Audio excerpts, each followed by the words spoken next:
Lately, something about Karen was off, and I couldn't quite place my finger on it.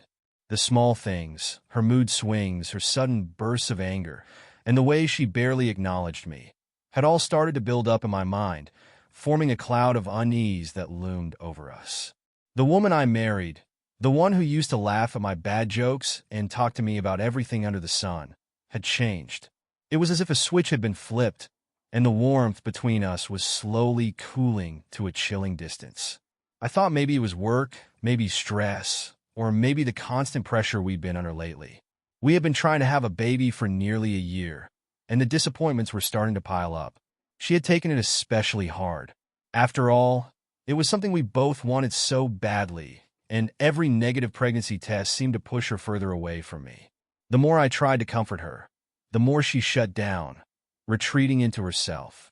But lately, it wasn't just her quiet sadness. It was something darker. She had become critical of me, lashing out over the smallest things. I could hardly do anything right anymore. If I came home late from work, she'd snap at me for not being around. If I came home early, she'd accuse me of hovering. The unpredictability of it all left me constantly on edge, unsure of when the next wave of anger would hit. Is something wrong? I had asked her one night, my voice tentative. I had come home to find her sitting in the living room, scrolling mindlessly through her phone. Her expression was blank, her body rigid, like she was in another world altogether. She didn't look up. "Everything's fine," she replied coldly, her fingers tapping the screen. I stared at her, searching for a way in, but it was like there was an invisible wall between us, one that had been growing thicker every day. She never used to be this distant. I used to know what was going on in her mind before she even said a word. Now it felt like we were living two separate lives in the same house. But I couldn't let it go. My gut told me that this wasn't just stress, and it wasn't just about the baby. Something was wrong. Something big. I just didn't know what it was yet. That night, I lay in bed next to her, staring at the ceiling, my mind racing. She had already fallen asleep, or at least pretended to. Her back was turned to me, as it had been for weeks. The space between us on the bed felt like a canyon. I couldn't remember the last time we had held each other, the last time she had reached for me, without some sense of duty in her touch. I tried to remember when things had started to change, to pinpoint the exact moment when our marriage had shifted from comfortable to cold. Was it after the last miscarriage? Or maybe it was before then, during those months when she had stopped talking about her day, stopped asking about mine. The more I thought about it, the clearer it became that this had been building for a long time. I had ignored the signs, hoping that things would go back to normal, that this was just a rough patch we needed to get through. But deep down, I knew it wasn't that simple. In the days that followed, I kept my suspicions to myself, watching her closely, trying to read the small, subtle shifts in her behavior. She was always on her phone, more than usual, and she would close the screen as soon as I walked into the room. When I asked her about it, she would shrug me off, telling me I was being paranoid or that it was just her friends from work. Her explanation seemed rehearsed, too quick, too defensive. One evening, I came home to find her standing in the kitchen, lost in thought. She didn't hear me come in, so I watched her from the doorway for a moment. She was leaning against the counter, staring down at her phone, her face drawn with something that looked like guilt, or maybe sadness. I wasn't sure. When she noticed me, she quickly tucked her phone away, forcing a smile. "You're home early," she said, her tone strained. I nodded, trying to gauge her mood, but it was like staring at a blank page. "Yeah, I figured we could spend some time together. Maybe watch a movie?" She hesitated, then shook her head. "I'm not feeling great. Maybe tomorrow." Tomorrow. It was always tomorrow. The atmosphere in our house became suffocating. Every conversation felt like a minefield I had to tiptoe through, careful not to set her off. She was irritable one minute, distant the next, and it seemed like no matter what I did, I couldn't reach her. She'd lock herself in the bathroom for long stretches of time, and when she emerged, she was always quieter, her face pale, as if something was eating away at her from the inside. Then one night it all came to a head. We were sitting at the dinner table, the silence between us louder than the clinking of our utensils. I had made spaghetti, her favorite, but she barely touched it. She kept glancing at her phone, and each time it buzzed, She grew more restless. "Karen," I finally said, unable to keep my voice from trembling. "What's going on? You've been acting strange for weeks." She didn't answer right away. Her eyes stayed fixed on her plate, her fork motionless in her hand. I could feel the distance between us widening with each second of silence. "I told you," she murmured after what felt like an eternity. "I'm fine. Can we not do this right now?" "No," I said, my frustration finally boiling over. "We have to do this right now. You're not fine, and you haven't been for a while. I feel like I'm losing you, Karen, and I don't even know why." She looked up at me then, her eyes hard and defensive, but underneath it all, there was something else. "Fear. You don't get it," she snapped, her voice sharp and brittle. "You're always working, always busy with your own life. I'm here, alone, trying to keep everything together, and you don't even notice." I blinked, stunned by the accusation. "That's not fair. I've been here for you every step of the way. I know things have been hard, but we're in this together." She laughed, a bitter sound that made my stomach twist. "Are we? Because it doesn't feel like it." I didn't know what to say. My mind was reeling from her words, from the way she looked at me like I was a stranger. I tried to reach for her hand, but she pulled away, standing up abruptly from the table. "I need some air," she muttered, grabbing her phone and heading for the door. As I watched her walk out, that gnawing feeling in my gut grew stronger. Something was wrong, something much worse than I had imagined. And for the first time, I wondered if maybe, just maybe, there was someone else. But I wasn't ready to face that possibility yet. Not without proof. It had been a long day at work, but I came home feeling strangely optimistic. Maybe it was the weather, the sun shining in that perfect way, just enough warmth to remind me of the better days. Or maybe it was because I had finally decided that tonight would be the night I'd sit Karen down and have a real conversation. The tension between us had grown unbearable, and I couldn't take the distance anymore. I wanted answers, but more than that, I wanted my wife back. I stepped inside our quiet home and was immediately struck by the stillness. Karen wasn't in the living room, nor could I hear the faint sounds of her usual TV shows. A part of me braced for another cold, distant evening filled with silence and sidelong glances, but I pushed those thoughts away. Tonight, I told myself things would change. As I walked through the hallway toward the kitchen, something caught my eye, a small piece of trash peeking out from the top of the kitchen bin. At first, it was just a flash of white and blue, but I stopped in my tracks, curiosity tugging at me. I leaned closer, squinting down at it, and that's when I saw the packaging. It was unmistakable, a pregnancy test. My heart skipped a beat. Could it be? Could this explain everything? The mood swings, the strange behavior, the way she'd been pulling away from me? I bent down, my hands trembling slightly as I picked up the discarded box. I couldn't believe it. Maybe this was the reason for everything, the secret she'd been keeping from me. It all made sense now. Karen had been distant, yes, but maybe it wasn't because of some deep-rooted problem between us.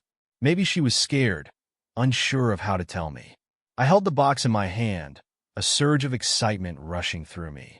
We had been trying for a baby for almost a year now, but every test, every doctor's visit had only brought more disappointment. What if this time it had finally happened? What if she was pregnant and just too overwhelmed to tell me? My mind raced with possibilities. Suddenly, everything didn't seem so bleak. This could be it, our future, our family. I imagined Karen coming to me later tonight, finally opening up, finally sharing the secret she had been guarding so carefully. And then we'd embrace, we'd laugh, we'd cry together, and everything would be okay again. I put the box down and glanced toward the hallway, listening for any sign of her. I could hear her in the bedroom, moving around quietly, like she always did when she didn't want to be disturbed. My heart pounded in my chest as I waited for her to come out. Would she tell me on her own? Should I bring it up? My thoughts bounced around, but I told myself to stay calm, to give her the space to tell me in her own time. Maybe she was waiting for the right moment. But then she didn't say anything. Not a word. I walked into the bedroom, trying to act casual, but inside I was buzzing with nervous energy. Karen sat on the edge of the bed, scrolling through her phone, the same distant expression on her face that had become her norm these days. The sight of it made my chest tighten with a mix of anticipation and worry. I sat beside her, close enough that I could feel the space between us, a space that until now I had hoped was temporary. "How was your day?" I asked, keeping my tone light, as if I hadn't just stumbled upon something that could change everything. She shrugged, her eyes not leaving the phone. "Fine." Her answer was clipped, detached, and I couldn't help but feel a stab of disappointment. I waited, giving her the opportunity to say more, to bring up what I had found. But she didn't. Minutes passed, and the weight of her silence grew unbearable. My mind began to spin in circles, doubts creeping in despite my earlier excitement. Why wasn't she saying anything? If she was pregnant, wouldn't she want to share it with me? To let me in on the joy? My heart began to sink. Maybe something was wrong. "Karen," I said, trying to keep my voice steady, "is everything okay? You've been different lately." She glanced at me for a split second, her eyes flashing with something I couldn't quite read. Guilt, maybe? Or fear? But just as quickly, she looked away again, her fingers nervously tapping the edge of her phone. "Everything's fine," she said, her voice flat, like she was reciting a script she'd told herself over and over. I swallowed hard, fighting the urge to just blurt out what I had seen in the trash. Maybe she wasn't ready. Maybe she was still processing it herself. But the tension in the room was suffocating, and I couldn't take the silence any longer. "Are you sure? Because if there's something you want to talk about, I'm here. You can tell me anything." For a moment, I thought she might finally open up. Her hand paused on the phone. Her lips parted slightly like she was about to say something. But then she shook her head, standing up abruptly. I said, "I'm fine. Just drop it." Her words were sharp, defensive, and they hit me like a punch to the gut. This wasn't the reaction I had expected. Not after what I had found. If she wasn't going to tell me on her own, I had no choice. I stood up, following her as she moved toward the door. "Karen, I saw the pregnancy test in the trash," I said softly, hoping that bringing it up would break through whatever wall she had built between us. She froze, her back stiffening, but she didn't turn around. "Is that why you've been acting like this? Are you pregnant?" I asked, my voice filled with cautious hope. There was a long silence, so long that I thought maybe she hadn't heard me. But when she finally spoke, her voice was barely a whisper. "No." That one word felt like a knife twisting in my chest. I blinked, trying to make sense of it. If she wasn't pregnant, then what? I moved past her, heading straight for the trash can. My hands trembled as I reached inside, pulling out the box again.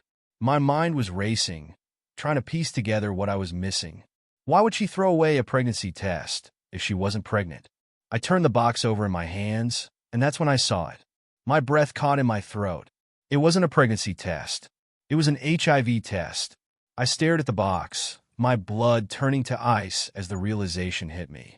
This was why she had been acting so strange. This was the secret she had been hiding. I looked up at Karen, who was now standing in the doorway, her face pale and her eyes full of tears. She didn't say a word, but she didn't have to. The truth was right there in my hands, and it shattered everything. I stood there, frozen, the HIV test box clutched in my trembling hands. The weight of it felt unbearable, like the ground beneath me had split open, and I was standing at the edge of a bottomless pit. My heart pounded so loudly in my ears that it drowned out everything else. Karen was standing by the doorway, her face pale, her eyes red-rimmed, but she still said nothing. I couldn't breathe. I couldn't think. The test, this wasn't a mistake, wasn't some misunderstanding. It was real, right here in front of me. I don't know what snapped in me first, whether it was the shock, the disbelief, or the raw surge of betrayal. But before I knew it, I stormed over to her, the test held out like an accusation. "What the hell is this?" I yelled, my voice booming through the room. Karen flinched, her whole body recoiling as if I had physically struck her. She didn't answer. She just stood there, silent, her eyes brimming with tears. I waited, the silence between us thick and heavy, but she still wouldn't speak. I said, "What the hell is this?" I shouted again, louder this time, the sound reverberating off the walls. "Karen, answer me." She let out a small, choked sob but didn't speak. Her shoulders slumped forward, and she sank onto the edge of the bed, her face buried in her hands. She started crying, quietly at first, but still no words. Just that silence, that maddening silence. "Karen," I demanded, my voice shaking with fury and fear. "How did you get this? How?" I was panicking now, the implications of the test crashing down on me like a tidal wave. Was I infected too? Had she known? How long had she been hiding this from me? My mind raced through every worst-case scenario, imagining the unthinkable. Still, she said nothing. I couldn't take it anymore. I grabbed her arm, pulling her to face me. "God damn it, Karen, answer me," I shouted, my voice ragged. Suddenly, something snapped in her. She looked up at me, her face contorted with anger and pain, and she screamed, loud, hysterical, like all the emotions she had been holding back for so long finally burst out. "It's all because of you," she cried, her voice breaking. "Because of you, I got this." I froze, stunned into silence. My heart dropped into my stomach as her words echoed in my head. I took a step back, my mind reeling. Because of me? What the hell was she talking about? "What do you mean, because of me?" I stammered, my voice barely above a whisper now, confusion and fear swirling together into a knot in my chest. "What are you saying, Karen?" She was shaking now, her whole body trembling with sobs. You never cared. You were always working, always distracted, never there for me when I needed you." Her words cut deep like knives twisting in my gut. I opened my mouth to respond, to defend myself, but she wasn't finished. "I didn't know what to do," she wailed, her voice rising hysterically. "I was so lonely. I was hurting. And you were never there." I couldn't believe what I was hearing. She was blaming me? My chest tightened with anger as her accusations piled up. I had been there for her, hadn't I? I had done everything I could to support her through the miscarriages, through all the stress of trying to conceive. I had worked hard for us, for our future. And now she was saying this was my fault?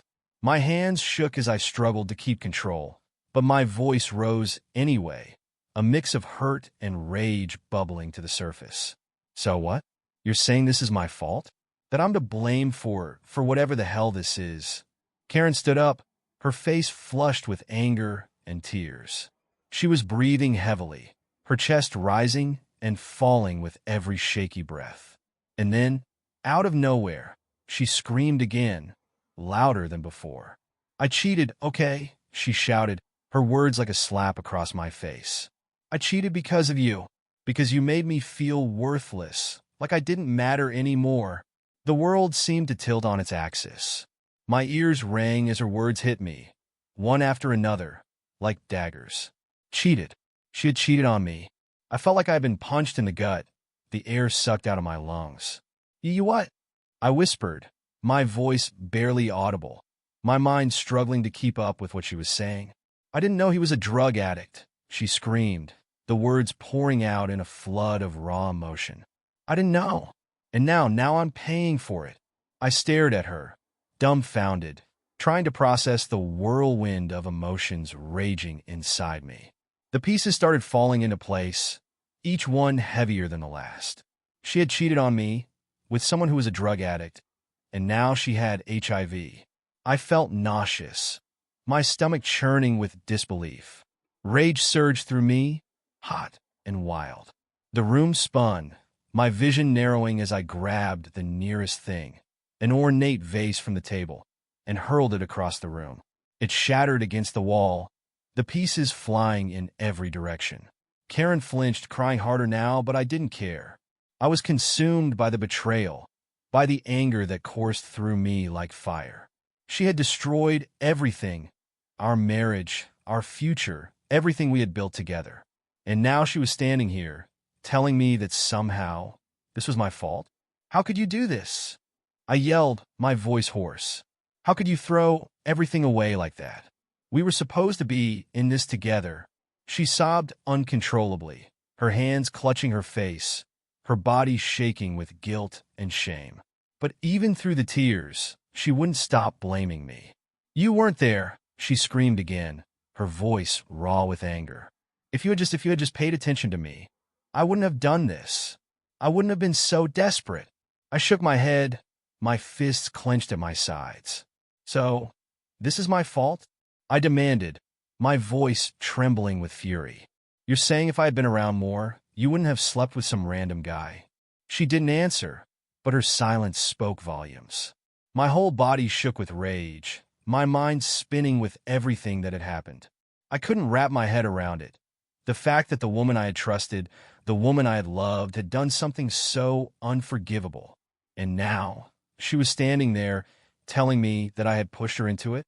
The argument spiraled into an endless loop of accusations and blame. She threw every grievance she had bottled up at me.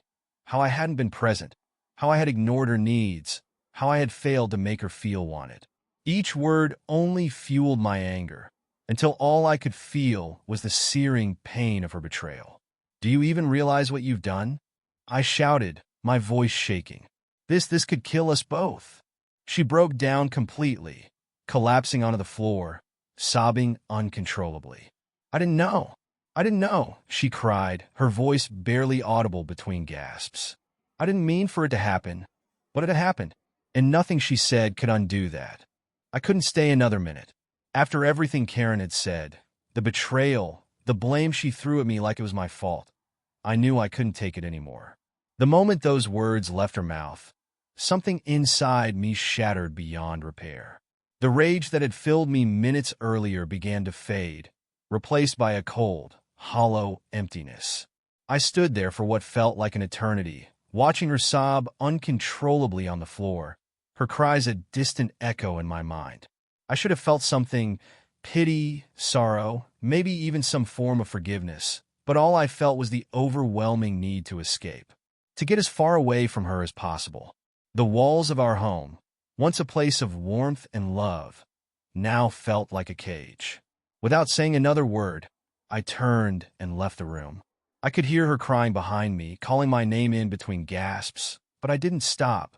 I walked straight to the bedroom, my mind set on one thing, leaving. I pulled a suitcase from the closet and started throwing clothes into it, my hands trembling as I packed. My body was still buzzing with adrenaline, but deep down, I knew the rage had given way to something far worse. It was the realization that our marriage, our life together, was over. There was no coming back from this. Not after everything. I grabbed more clothes, not even bothering to fold them. I didn't care where I went, as long as I wasn't here. The thought of staying in this house, sleeping in that bed, knowing what she had done, made my skin crawl. I heard footsteps behind me, followed by Karen's voice, trembling and desperate.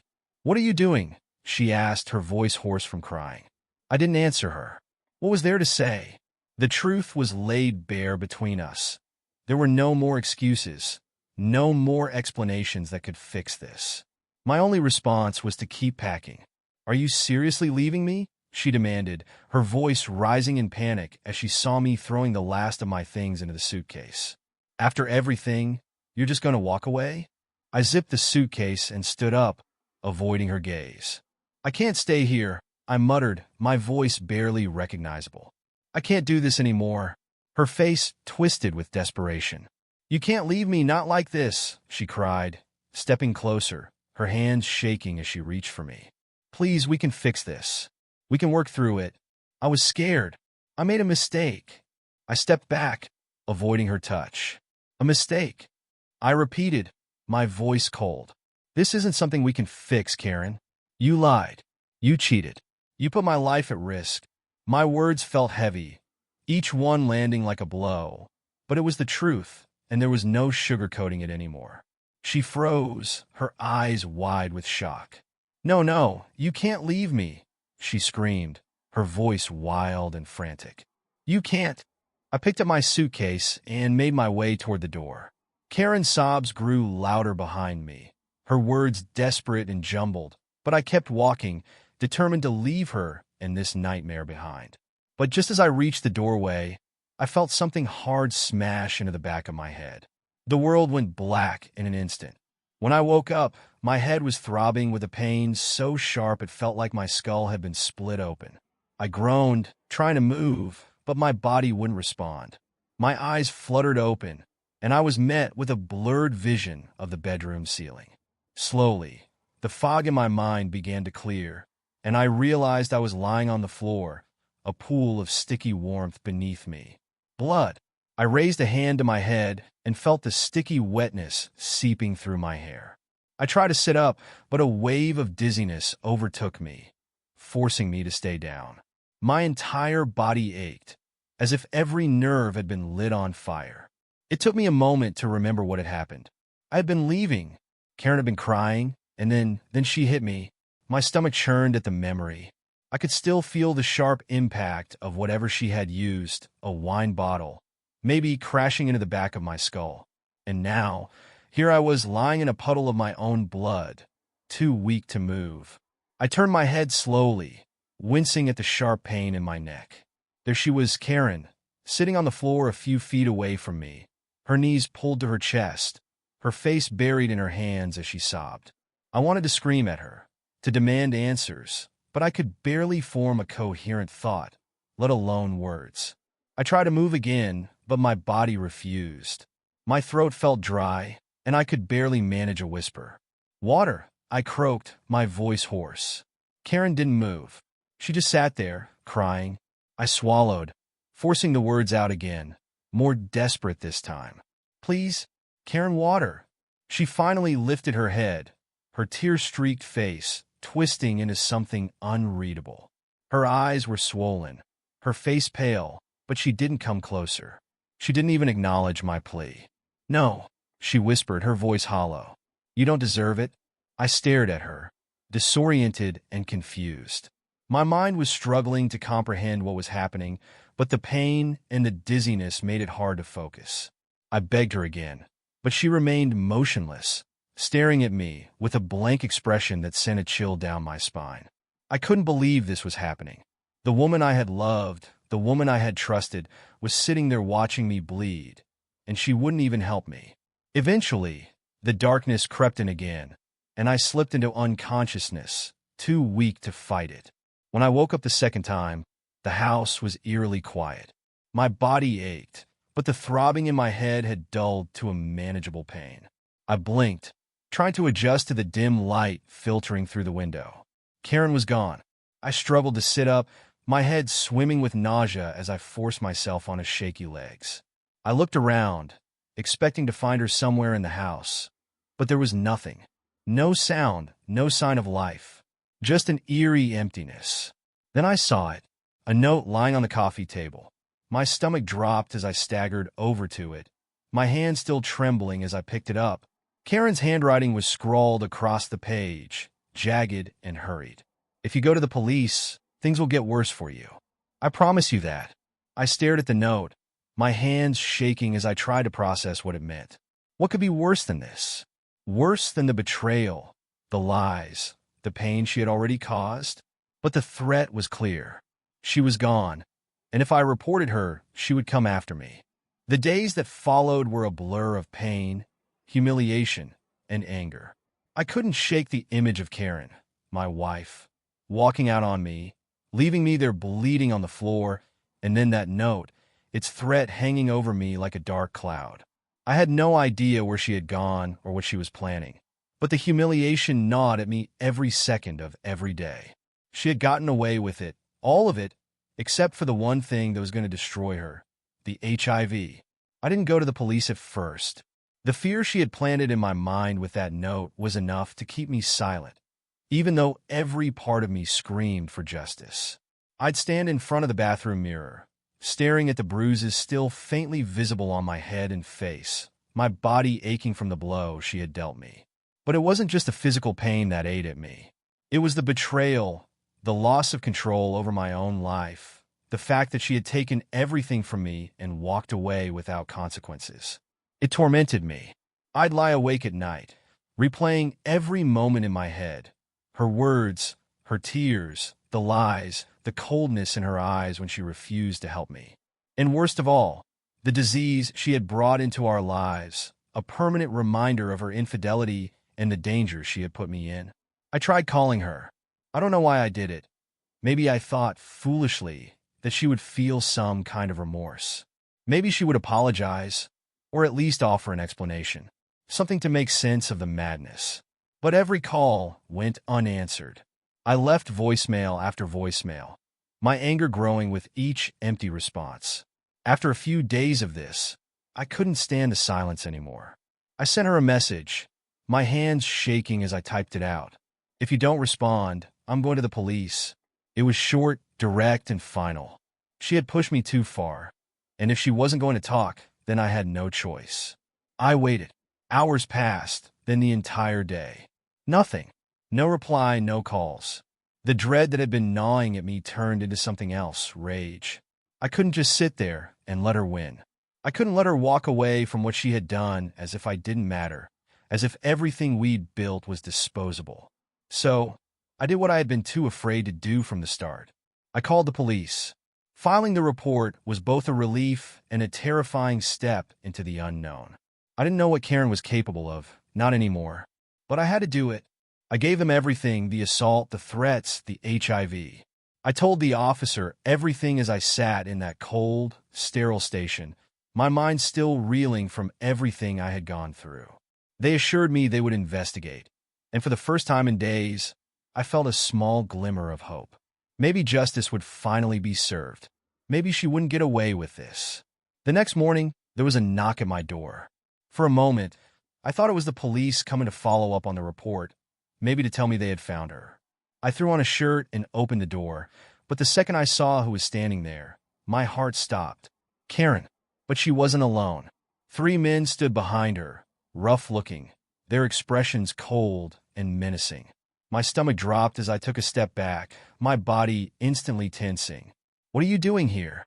I asked, my voice shaking, trying to keep my fear at bay. She didn't answer me. Her eyes, once so familiar, were filled with hatred and something far worse, revenge. The men didn't give me a chance to react.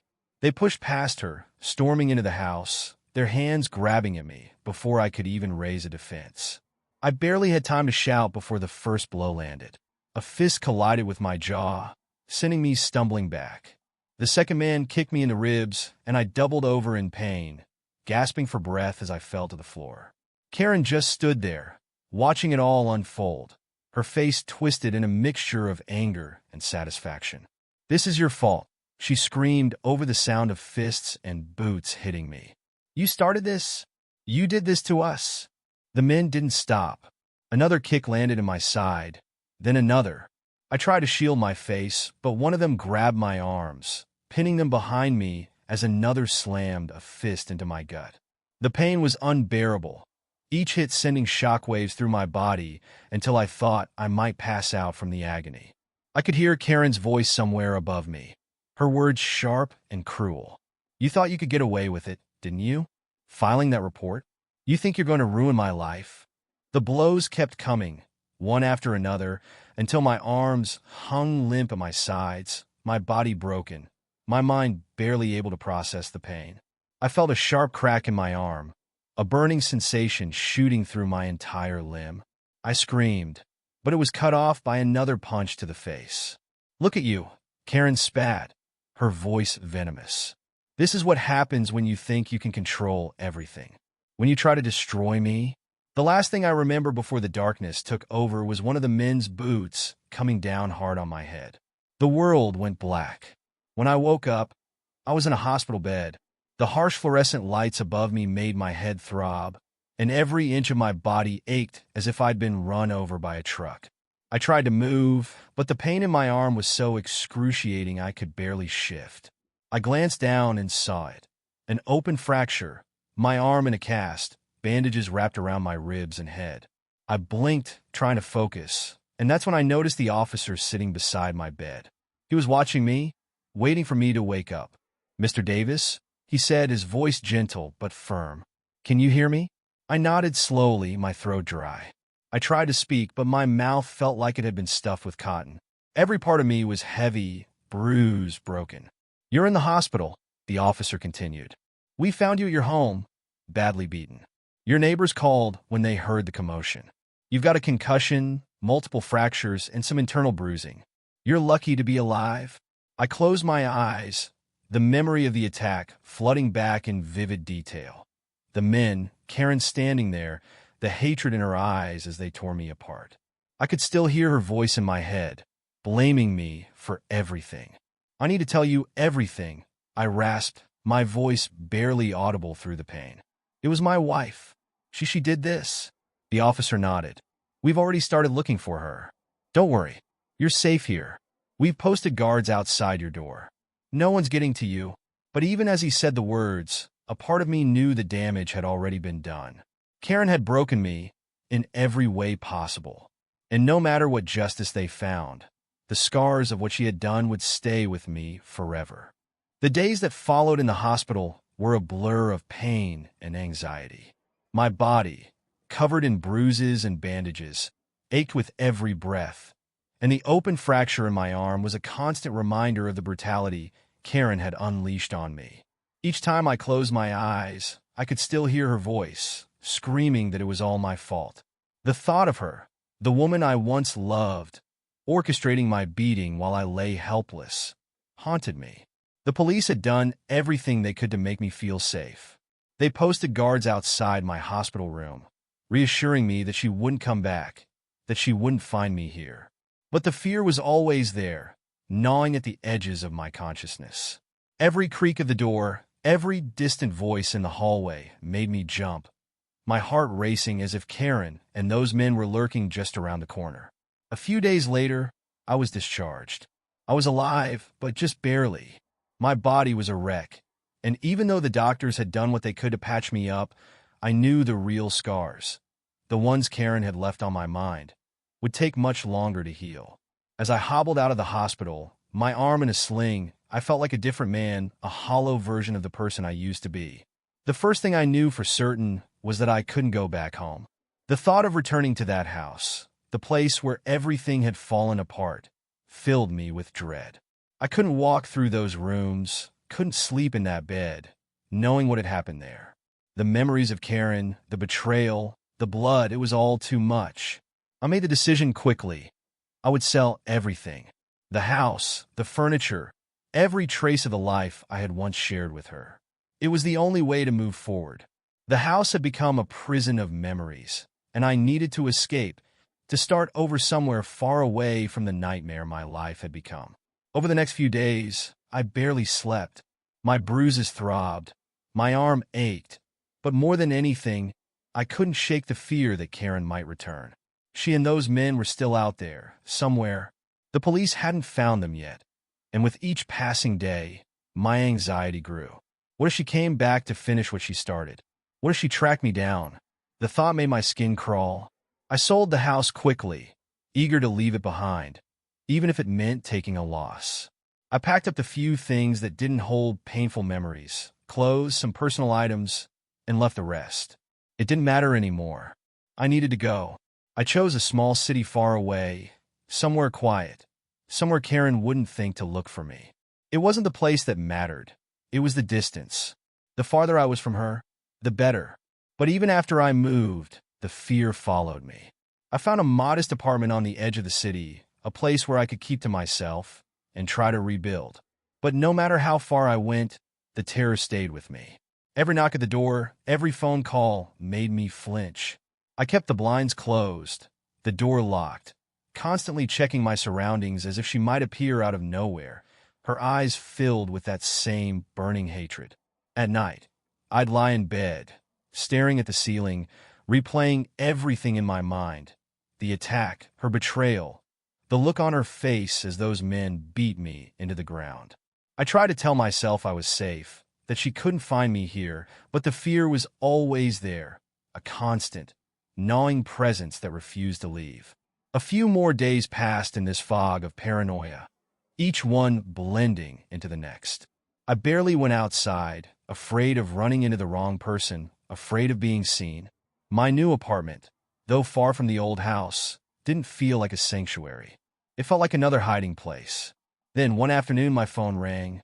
It was a number I didn't recognize, and for a moment I hesitated, my stomach twisting with nerves. But something told me to answer. It was the officer. "Mr. Davis?" he said, his voice steady calm. "We've found her. We found Karen and the men who attacked you." I let out a breath I hadn't realized I was holding. My heart pounded in my chest, but this time it wasn't from fear, it was from relief. They've all been taken into custody, the officer continued.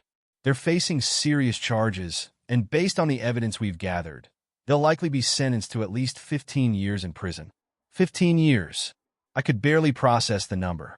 For a moment, I didn't speak, too overwhelmed by the flood of emotions surging through me. Karen, my wife, the woman who had destroyed everything, was finally caught, and she would pay for what she had done. The officer asked me a few more questions, but I could hardly focus on the details. All I could think about was that it was over. Really over. Karen was behind bars, and she wouldn't be coming for me again. The men who had beaten me, who had left me broken on the floor of my own home, were going away too. For the first time in weeks, I felt a wave of relief wash over me, like a heavy weight had been lifted from my chest. I hung up the phone, staring at the screen for a moment, processing what it meant. She was gone. The nightmare was over. I stood there, in the quiet of my new apartment, feeling something I hadn't felt in a long time, peace. There were still scars, both physical and emotional, that would take time to heal, but for the first time since that terrible night, I wasn't afraid. I wasn't jumping at every noise, waiting for her to find me. I wasn't looking over my shoulder, expecting the worst.